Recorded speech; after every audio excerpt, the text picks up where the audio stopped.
Aujourd'hui, notre invité est largement considéré comme l'homme le plus dur de la planète Terre. Il est l'un des plus grands athlètes d'ultra-endurance de tous les temps.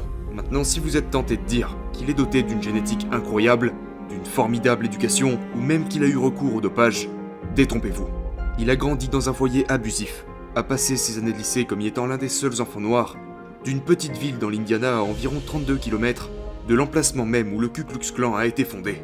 Il a enduré d'incessantes moqueries, et a tout juste réussi à finir sa scolarité avec une moyenne générale de 1,6 sur 20. Dans sa vie, il a lutté 2 fois contre l'obésité, pesant jusqu'à 134 kg.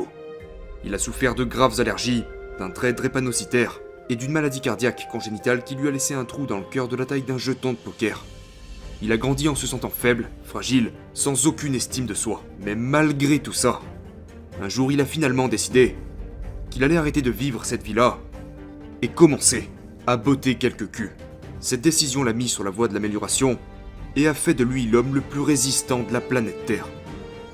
Il est le seul membre des forces armées américaines à avoir complété la formation Navy SEAL, la US Army Ranger School et la Air Force Tactical Air Controller Training.